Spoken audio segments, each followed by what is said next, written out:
Assalamualaikum warahmatullahi wabarakatuh. Perkenalkan, nama saya Nurul Fitrihanini, kelas 7B PGSD, NIM 1701876.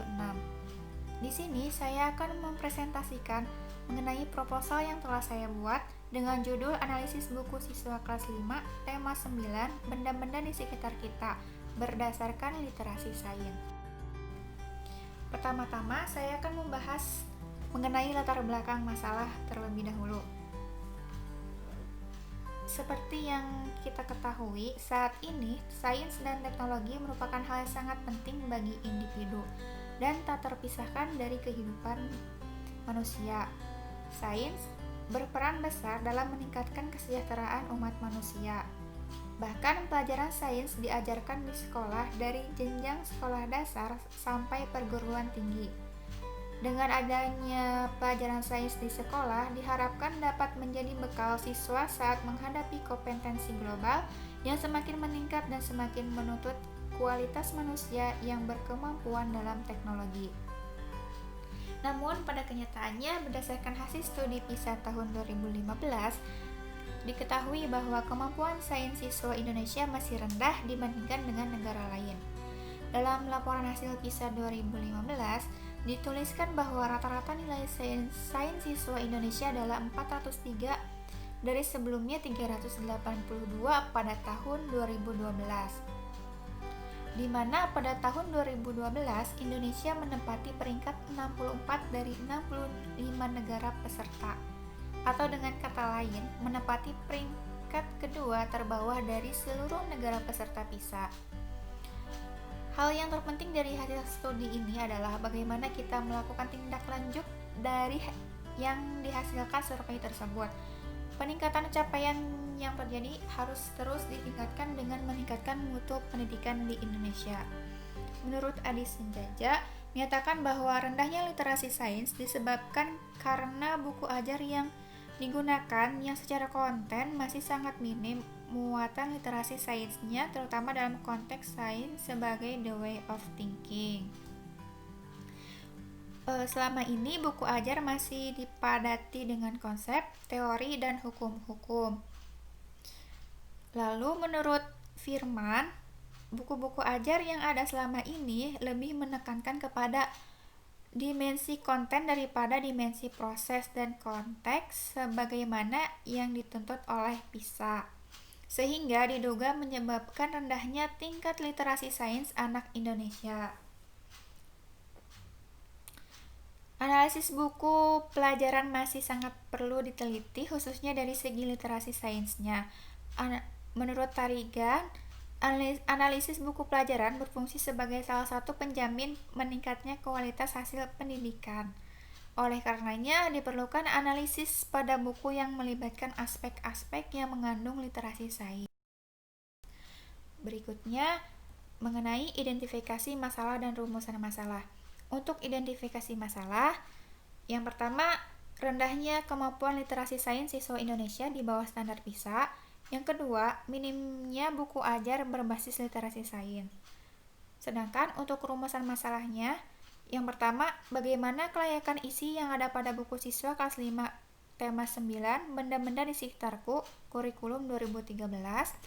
Yang kedua, bagaimana ruang lingkup literasi sains pada buku siswa kelas 5 tema 9, benda-benda di sekitarku, kurikulum 2013. Berikutnya yaitu mengenai tujuan penelitian.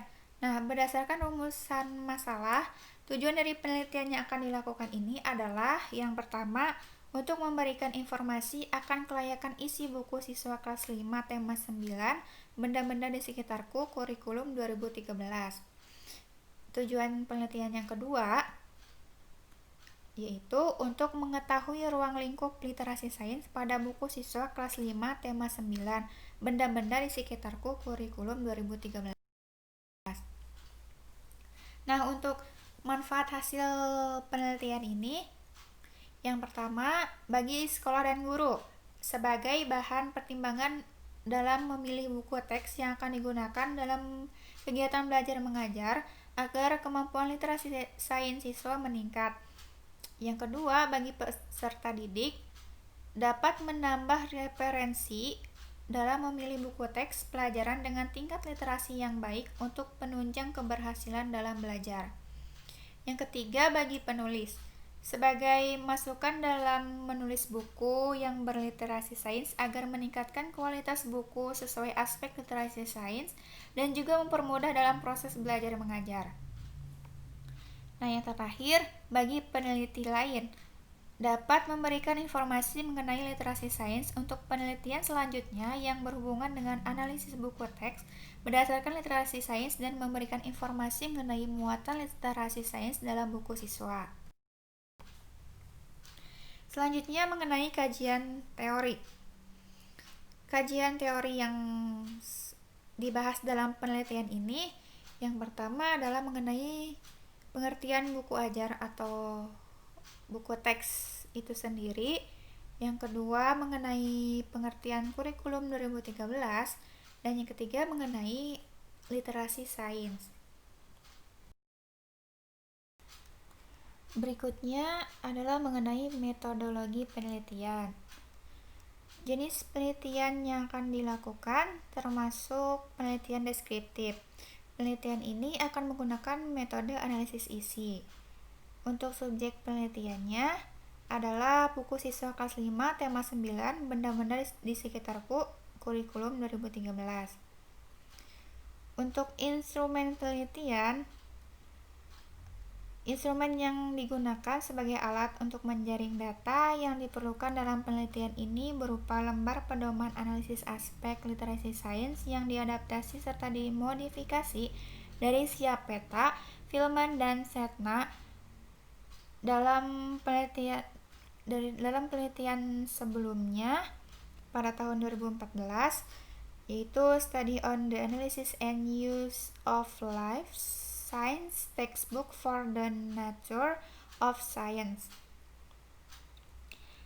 Lalu untuk teknik pengumpulan data yang akan digunakan yaitu data yang dikumpulkan dengan mengisikan atau memberikan coding pada lembar pedoman analisis aspek literasi sains oleh peneliti sendiri. Berikutnya yaitu desain penelitian. Nah, seperti yang terlihat di layar, pertama-tama dimulai dari ide penelitian, kemudian tahap persiapan, lalu pengumpulan data dan analisis awal, lalu analisis akhir, kemudian ke penarikan kesimpulan, dan yang terakhir penulisan laporan. Nah, untuk teknik analisis data, yang pertama menghitung jumlah pernyataan untuk setiap indikator literasi sains pada setiap subtema yang dianalisis. Yang kedua, menghitung jumlah pernyataan untuk setiap aspek literasi sains pada setiap subtema yang terdapat pada buku yang dianalisis. Langkah yang ketiga, menghitung persentase aspek indikator literasi sains untuk setiap kategori pada setiap subtema yang dianalisis. Yang keempat, menghitung rata-rata persentase kemunculan indikator literasi sains untuk setiap kategori pada setiap subtema dalam buku tematik terpadu yang dianalisis. Yang kelima, data direkap dalam sebuah tabel rekapitulasi dengan kategori sebagai berikut. Kurang dari 0,40 berarti sangat buruk, 0,40 sampai 0,75 berarti bagus, lalu lebih dari 0,75 sangat bagus, dan yang terakhir adalah menarik kesimpulan. Sekian presentasi dari saya, kurang lebihnya mohon maaf. Apabila ada yang ditanyakan silahkan ditanyakan. Terima kasih. Wassalamualaikum warahmatullahi wabarakatuh.